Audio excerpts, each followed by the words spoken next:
भारत माता की, भारत माता की, भारत माता की। સૌથી પહેલા તો સુરેન્દ્રનગરમાં સભા હોય અને આટલી મોટી સંખ્યામાં માતાઓ બહેનો હોય એ જ મોટી ઘટના છે અને એમાંય આ બધી માતાઓ બહેનો ઉભા થઈને ઓવારણા લીધા, આપે મને આશીર્વાદ આપ્યા। હું સૌ માતા બહેનોનું માથું નમાવીને આભાર માનું છું।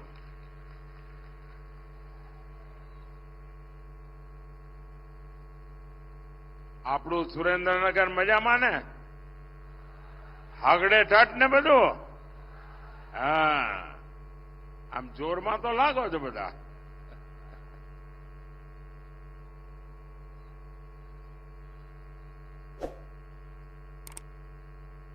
સાથે સાથે કરીને મને તો દિલ્હી મોકલી દીધો।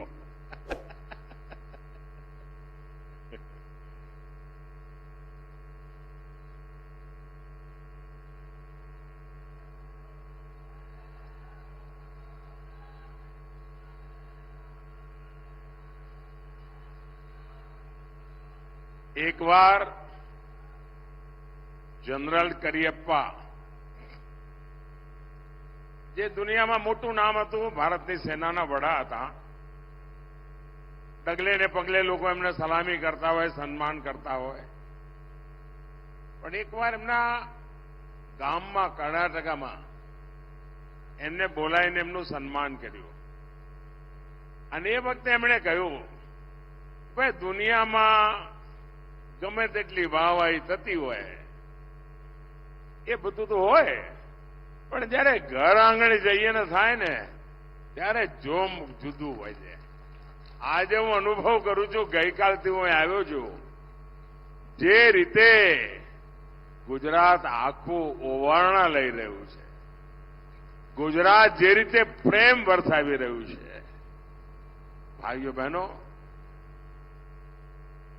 હું ગુજરાતનું ઋણ ક્યારેય ન ભૂલી શકું અને મારી શાસકીય કારકિર્દી જે છે એ સૌરાષ્ટ્રથી શરૂ થઈ। મને પહેલી વાર એમએલએ સૌરાષ્ટ્રે બનાવ્યો અને આ ગુજરાતે મને એવું પાકું ઘડતર કર્યું છે ને સાહેબ, તમે ટપલા મારીને ક્યાંય કાચો પડું છું? બોલો, ક્યાંય કાચો પડ્યો છું? ક્યાંય ઊણો ઉતર્યો છું? તમારું માથું ઊંચું ન થાય એવું કર્યું છે કે નથી કર્યું? છાતી તમારી 56 ની થાય એમ કર્યું છે કે નથી કર્યું? પણ એનું કારણ મોદી નથી હો, એનું કારણ તમારા આશીર્વાદ છે, એનું કારણ તમારા પ્રેમ છે। અને ભાઈઓ બહેનો, આપણે નાનું વિચારતા નથી, નાનું કરતા નથી।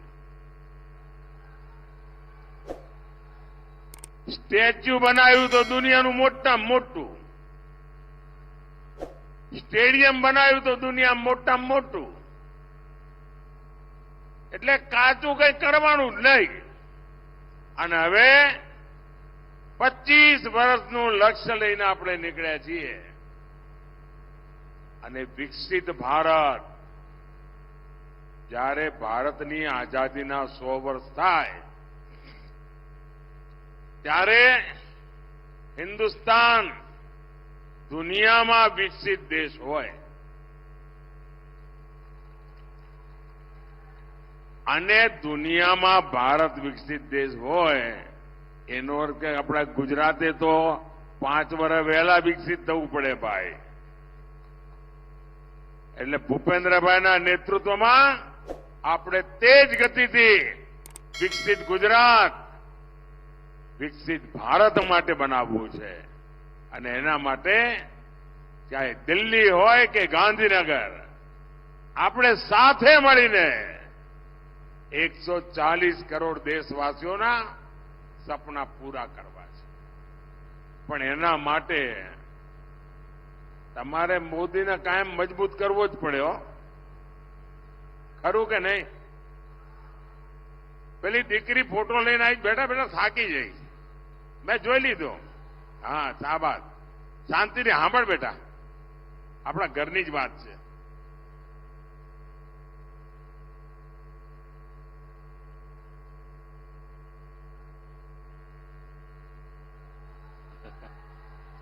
જોઈ લીધો બેટા, ફોટો જોઈ લીધો. થેન્ક યુ, સરસ બનાવ્યો છે બેટા. વિકસિત ભારત બનાવવું હોય, વિકસિત ગુજરાત બનાવવું હોય અને તમારો ઘરનો દીકરો દિલ્હીમાં બેઠો હોય તો એને મજબૂત કરવાની જવાબદારી ઘરવાળાઓની ખરી કે નહીં ભાઈ? તમે મારા બધા પરિવારજનોની ખરી કે નહીં? હવે 26 તમે આપો એ તો બરાબર છે ભાઈ. તમે 14 આપી ને 19 આપી, પણ આ વખતે તો મારે કંઈક વધારે જોઈએ છે. આપશો? જરા હાથ ઉપર કરીને કહો આપશો. પણ એના માટે મહેનત કરવી પડે હો. આ 7મી તારીખ સુધી પગવાળીને બેસવાનું જ નથી. અને મારે તમારી પાસેથી 2 ચીજ જોઈએ. આપશો? હજુ મેં કહ્યું નથી ને તમે તો હા પાડી દીધી. ભારે વિશ્વાસ છો તમારો મારા ઉપર. એક, મતદાનના જેટલા પણ રેકોર્ડ હોય તમારા ગામમાં, તમારા બૂથમાં, એ બધા રેકોર્ડ તૂટવા જોઈએ અને એના કરતા વધારે મતદાન થવું જોઈએ. કરશો? પણ એનો એક રસ્તો બતાવું. કરવું હોય તો કેવી રીતે કરાય? 10 વાગે પહેલા દરેક બૂથમાં 25 લોકો અથવા 30 મતદારો થાળી વગાડતા વગાડતા, ગીત ગાતા ગાતા, જેમ પ્રભાતિયા ગાય ને એવી રીતે મતદાન મથકે જાય. આખા બૂથમાં લોકશાહીનો ઉત્સવ ઉજવાય અને 10 વાગ્યા સુધીમાં આવા 30 સરઘસ નીકળે. ઓછામાં ઓછા 30 સરઘસ, દરેકમાં 30 મતદાર, અને જઈને આપણે મત આપીએ તો તમે જોઈ લેજો બાપુડી, એ પાકે પાયે તમારું મતદાનના રેકોર્ડ તૂટી જાય. બીજું કામ, આપણે આ વખતે બધા પોલિંગ બૂથ જીતવા છે ભાઈ. એકે પોલિંગ બૂથ હારવાનું જ નહીં. એકે પોલિંગ બૂથમાં ભાજપનો ઝંડો ઝૂકવા ના જોઈએ. મંજૂર? કરશો બધા? હોય 100%? આમ તો મને ગુજરાત ઉપર એવો ભરોસો ભાઈ, એ પાછી પાની કરે જ નહીં. साथियों, जब मैं गुजरात में था, आपकी सेवा में जुटा था, तब हमेशा आपके पास आकर के मैं गुजरात में क्या कर रहा हूं, सरकार क्या काम कर रही है, कैसे कर रही है, उसका रिपोर्ट कार्ड मैं हमेशा देता था. और वो आदत अभी भी गई नहीं है. और आज आपका ये बेटा, गुजरात का संतान, आपका सामने अपना 10 साल का रिपोर्ट कार्ड देने के लिए गुजरात आया है.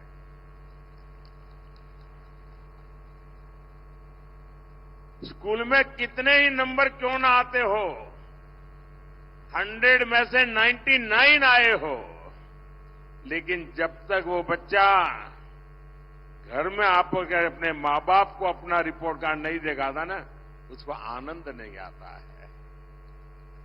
तो मैं भी, जिन्होंने मुझे जन्म दिया, जिन्होंने मुझे जीवन दिया, ऐसे मेरे गुजरात के लोगों के आगे एक बालक की तरह अपना रिपोर्ट कार्ड दे करके आपके आशीर्वाद लेने आया हूं.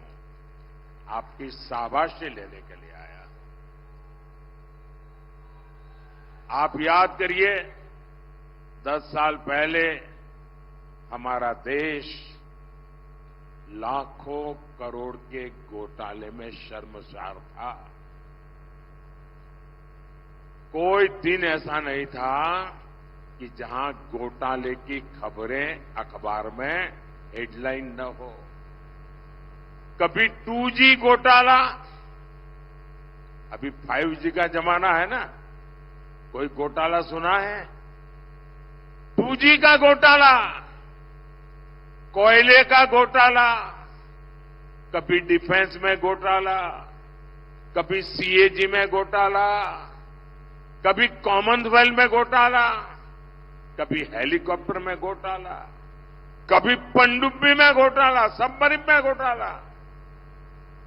कांग्रेस ने जल, थल, नभ, धरती से लेकर समंदर से लेकर के आसमान तक हजारों लाखों करोड़ रुपयों के घोटाले घोटाले घोटाले करके रखे थे। ऐसी विकट परिस्थिति में आपने मुझे वहां भेजा। आप मुझे बताइए, आपके इस बेटे के लिए आपको गर्व होता हो कि नहीं? 10 साल में एक भी घोटाले की खबर सुनी है क्या? एक भी घोटाले की खबर सुनी है क्या? जरा आप लोग जवाब देंगे तो मुझे पता चलेगा कि मेरे परिवारजनों को एक भी घोटाले की खबर सुनी है क्या? मोदी पर एक भी घोटाला चिपका है क्या? ये आपके बेटे का रिपोर्ट कार्ड सुनकर के आपको गर्व होता है कि नहीं होता है? जरा पूरी ताकत से मुझे आशीर्वाद चाहिए। आपको गर्व होता है कि नहीं होता है? आपको गर्व होता है कि नहीं होता है?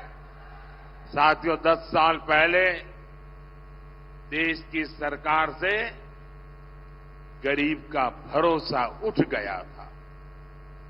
कांग्रेस सरकार खुद को माई बाप समझती थी, उसी के भरोसे जीना और कांग्रेस को गरीब को तरसा तरसा कर मूलभूत सुविधाएं देना, कभी वंचित रखना, कभी लटका के रखना, किसी के सामने किसी दूसरे को दे देना, उनको उसी में आनंद आता था। गरीब को लगता था कि ये सरकार हमारे लिए है ही नहीं। आज देखिए, गरीब आज खुद आगे बढ़कर के इस बेटे पर प्रेम लुटा रहा।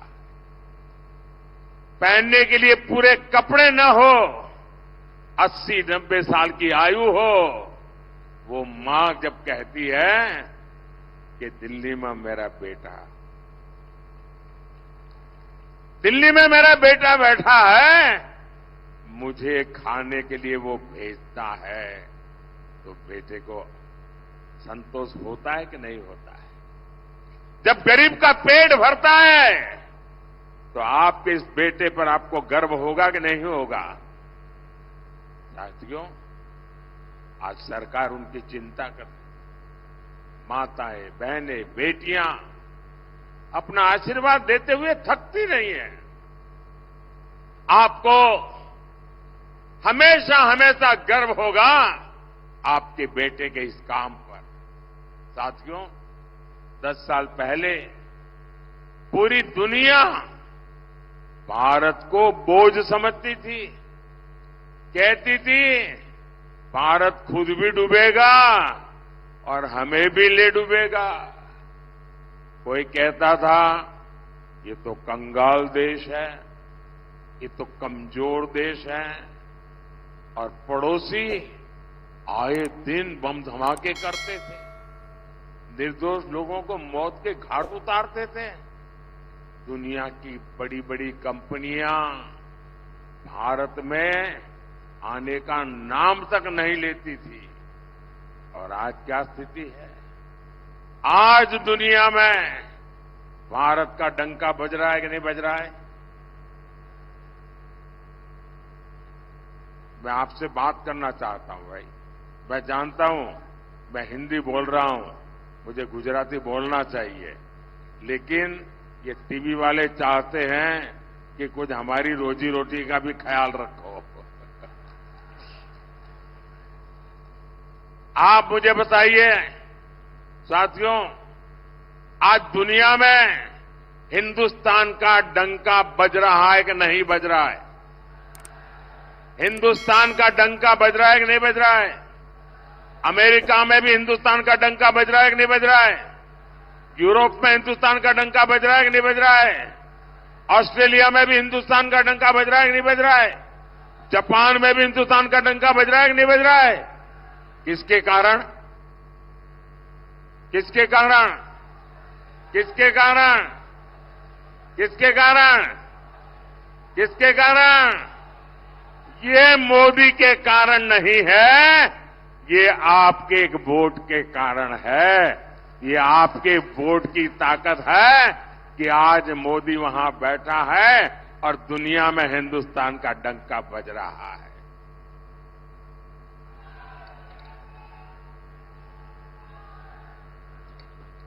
आज बड़ी बड़ी कंपनियां भारत में आने के लिए उनके बीच में होड़ मची हुई है, स्पर्धा चल रही है। भारत आज आत्मनिर्भर बन रहा है। भारत आज आतंकवादियों को भेजने वाले लोगों को पता है, अब भारत घर में आकर के घुस करके मारता है। और मैं मानता हूं हर गुजराती को गर्व होता होगा। साथियों, 10 साल पहले भारत दुनिया की 11 नंबर की अर्थव्यवस्था थी। दुनिया में हमारा नंबर 11 था। दुनिया भी सोचती थी कि जैसे तैसे भारत की गाड़ी चल रही है, इससे ज्यादा अच्छा ये देश कर ही नहीं सकता है, हो सकता है वो और लुढ़क जाएगा। लेकिन 10 साल पहले आपने अपने बेटे को बिठाया और 10 साल के भीतर भीतर भारत छलांग लगाकर दुनिया की 5 नंबर की अर्थव्यवस्था बन गया। पूरी दुनिया चौंक गई। कोरोना के समय जब बड़े बड़े देशों की अर्थव्यवस्था हिल गई, एक अकेला भारत था जो मजबूती से डटा हुआ था। आपको ये बातें सुन करके गर्व होता होगा कि देश ने एक चाय वाले को, एक गुजराती बेटे को बिठाकर अच्छा काम किया है। साथियों, हार की हताश में कांग्रेस ने देश को, समाज को बांटने का अभियान तेज कर दिया है। अयोध्या में 500 साल के बाद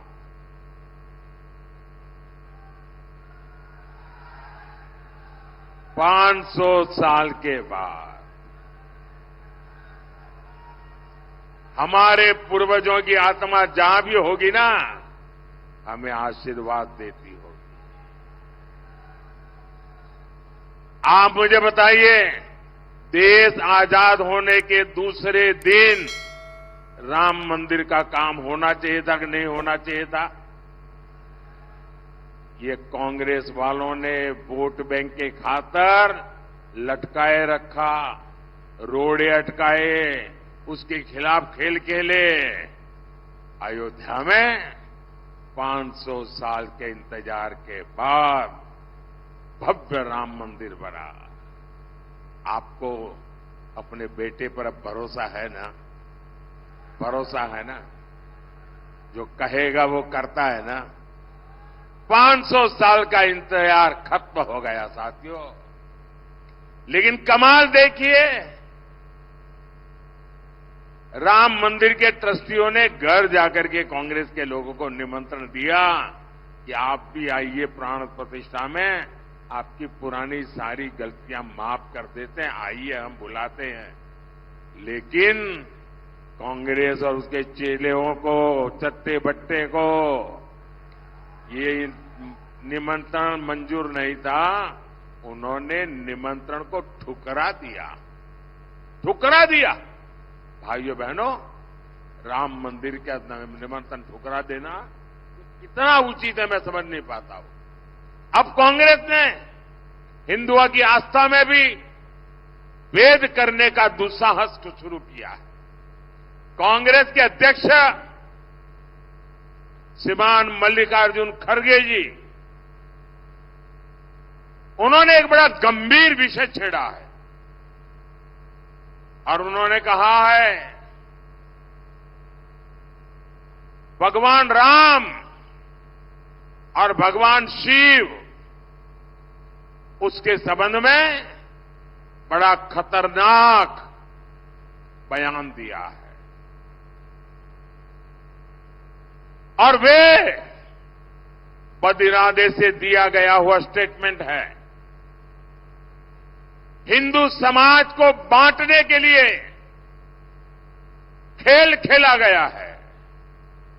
वो राम भक्तों को और शिव भक्तों में भेद देखते हैं, भेद करते हैं और भेद करके लड़ाना चाहते हैं।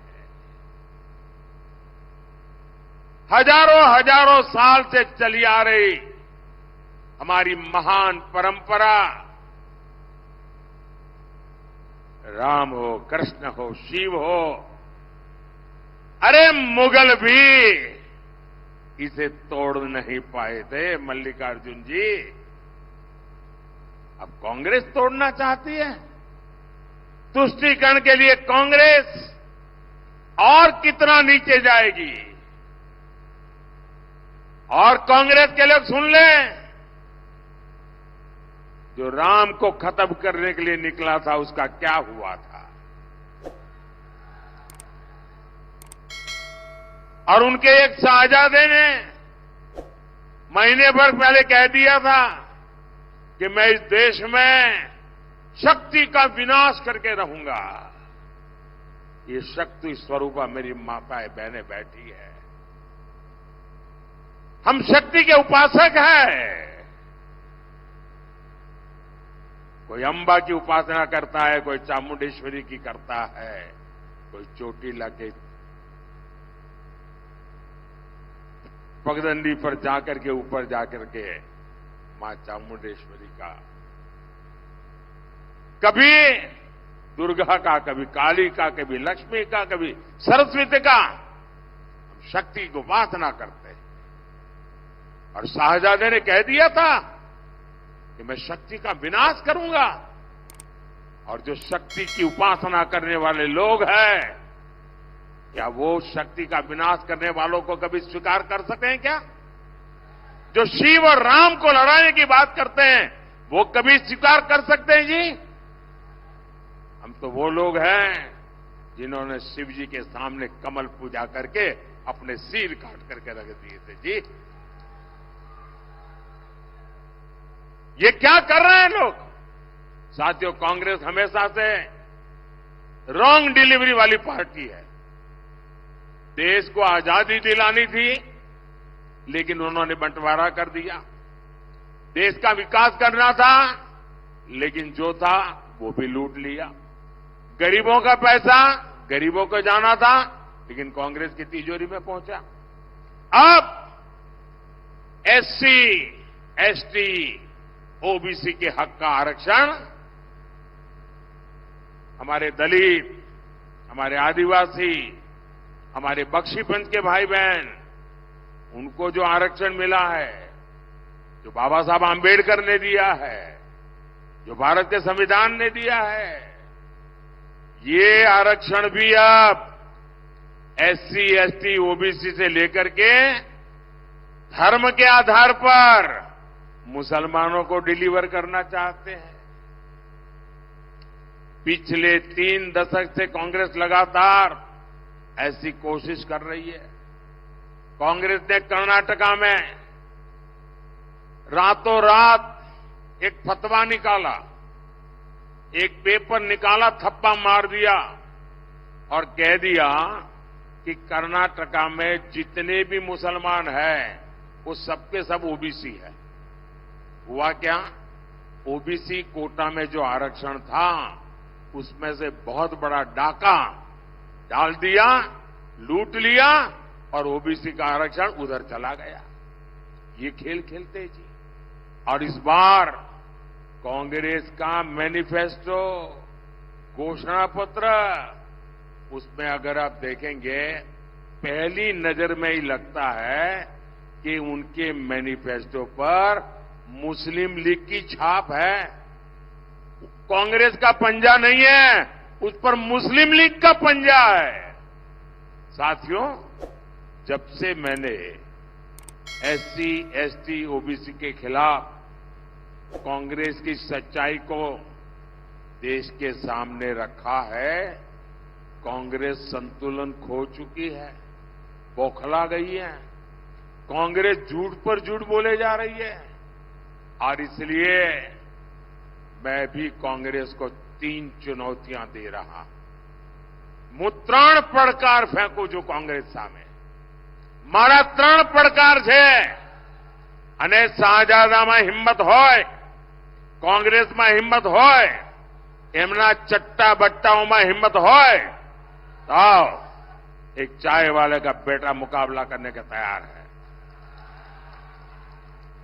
मारो पहलो પડકાર कांग्रेस લખીને બાંયધરી આપે કે એ ભારતના બંધારણમાં કોઈ છેડછાડ નહીં કરે, ભારતના બંધારણને નહીં બદલે। कांग्रेस લખીને આપે, બાંયધરી આપે કે બાબા સાહેબ આંબેડકરે જે આરક્ષણ આપેલ છે એને ધર્મના આધાર પર દલિતો, આદિવાસીઓ પાસેથી લૂંટીને, બક્ષીપંચ પાસેથી લૂંટીને મુસલમાનોને આરક્ષણ નહીં આપે।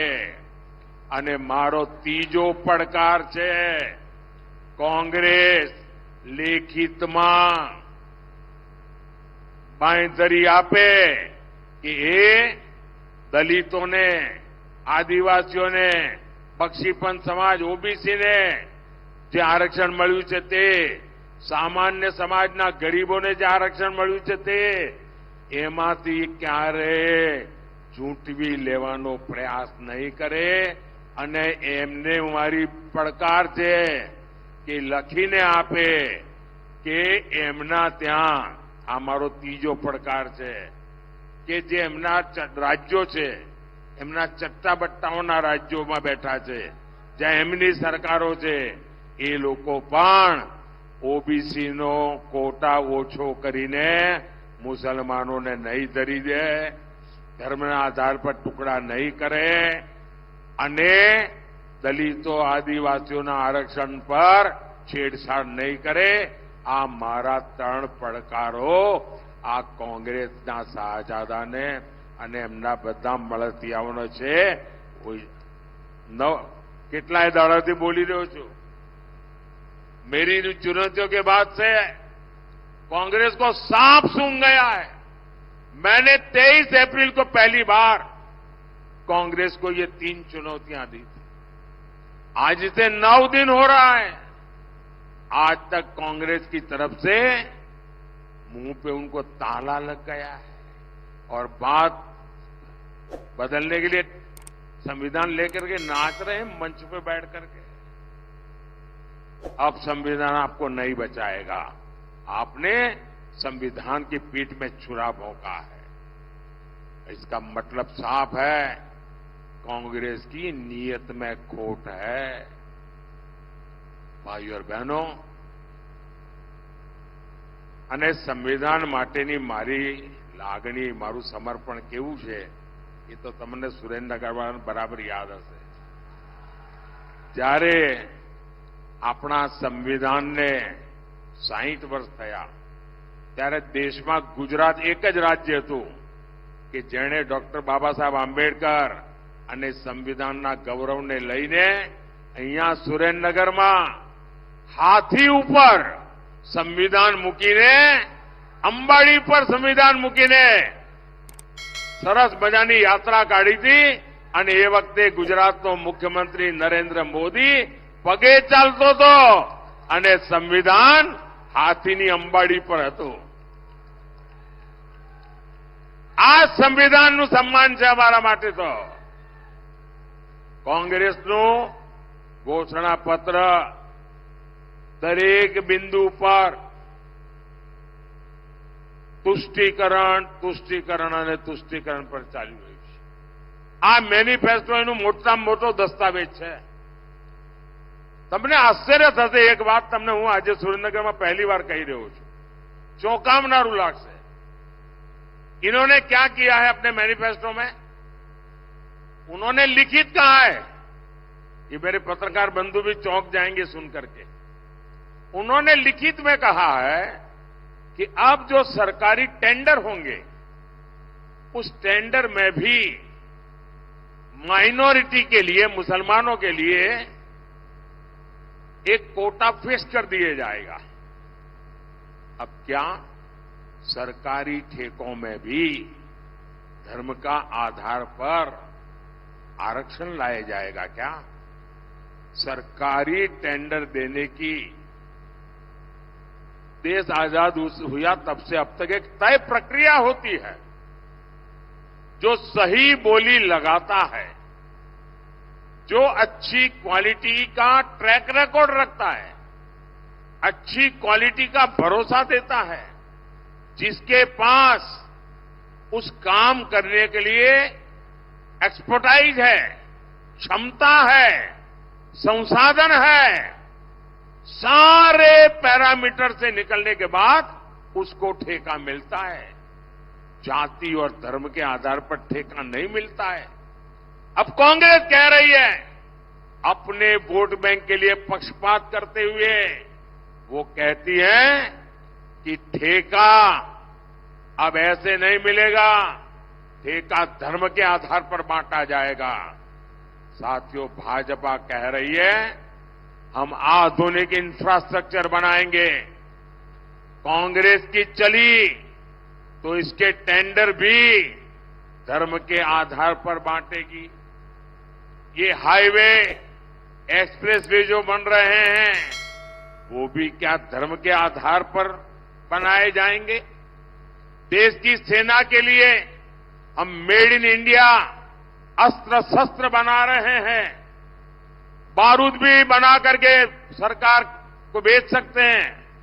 क्या धर्म के आधार पर अब किसी धर्म के विशेष को कहेंगे कि तुम बारूद बनाओ हमारी सेना के लिए, कि योग्य व्यक्ति को देंगे? कोई भी धर्म के आधार पर नहीं, जाति के आधार पर नहीं, योग्यता के आधार पर देंगे. अब कांग्रेस की ये सनक देखिए, चुनाव जीतने के लिए, सत्ता पाने के लिए ये देश को तबाह करने पर लगे हैं. हर सेक्टर में ये देश को बांटने का ये मुस्लिम लीगी प्लान देश को मंजूर नहीं है. और कांग्रेस लिख के रखे, जब तक मोदी जिंदा है ना, मोदी जिंदा है तब तक आप देश का ऐसा बंटवारा नहीं कर पाओगे. અને આપણે ત્યાં તો કહે છે કાઠિયાવાડમાં ખેલ ખેલાડીના અને ઘોડા સવારોના. ભાઈઓ બહેનો, સંવિધાનની બાબતમાં મારું કમિટમેન્ટ તમને ખબર છે. અને મેં અહીંયા જેમ વર્ણન કર્યું એમ 60 વર્ષ મેં મનાયા હતા ને, હવે દિલ્હીમાં છું, હવે 75 થયા છે. સાહેબ, ધૂમધામથી હું સંવિધાનની 75મી વર્ષગાંઠ મનાવવાનો છું. અને આ સંવિધાનને ચેડા કરવાવાળી જે લોકો છે, ગેંગ, એને ખુલ્લી પાડવાનો. ગામે ગામ, સ્કૂલે સ્કૂલે, મોહલ્લે મોહલ્લે જઈને આ ત્રીજી ચોથી જૂને પરિણામ આવ્યું નથી કે હું પાછળ પડ્યો નથી. તમે જોઈ લેજો. संविधान की मर्यादा સંવિધાનનું સન્માન, સંવિધાન પ્રત્યે રાષ્ટ્રની અંદર જાગૃતિ, એનું એક મોટું અભિયાન ચલાવીશ. આ લોકોને મારે મગજ ઠેકાણે લાવવા જ પડશે. ભાઈઓ બહેનો, આજે દેશ જે રીતે પ્રગતિ કરી રહ્યો છે, મારા જે ફર્સ્ટ ટાઈમ વોટર છે એમને ખબર નહીં હોય. જ્યારે હું પ્રધાનમંત્રી બન્યો એ પહેલા તો એ લોકો 8 વર્ષના, 10 વર્ષના, 12 વર્ષના હશે. એ વખતે એમને કાંઈ ખબર નહીં હોય દેશની શું દશા હતી. મારે મારા ફર્સ્ટ ટાઈમના વોટરોને કહેવાનું છે કે તમે તો ગૂગલ ગુરુવાળા વિદ્યાર્થીઓ છો, તો તમે બધા ગૂગલ ગુરુના શિષ્યો છો. જરા ગૂગલ પર જઈને 2012, 13, 14ના જરા છાપા જોઈ લેજો. એ દિવસોને યાદ કરજો. આપણે હવે દેશને ત્યાં નથી લઈ જવો. મારા પહેલા વખતના જે મતદારો છે, તમારો પહેલો વોટ દેશના નામે જ હોવો જોઈએ, દેશના ભવિષ્ય માટે હોવો જોઈએ.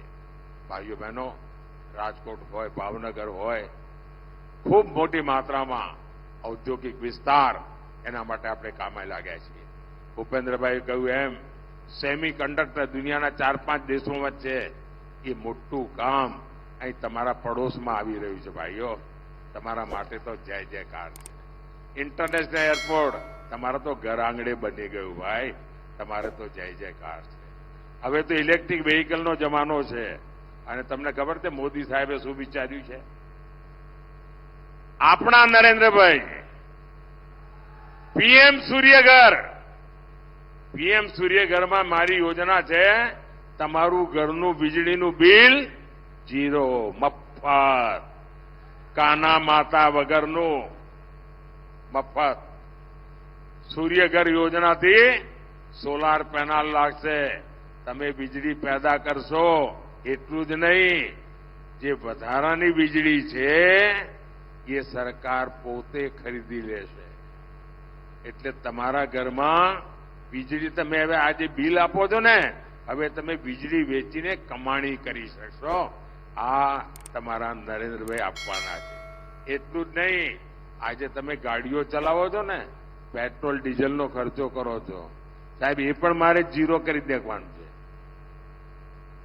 મફતમાં તમારી પેટ્રોલ ડીઝલની ગાડીઓ તમારી ચાલે, મફતમાં, મફત, કાના માતા વગરનું.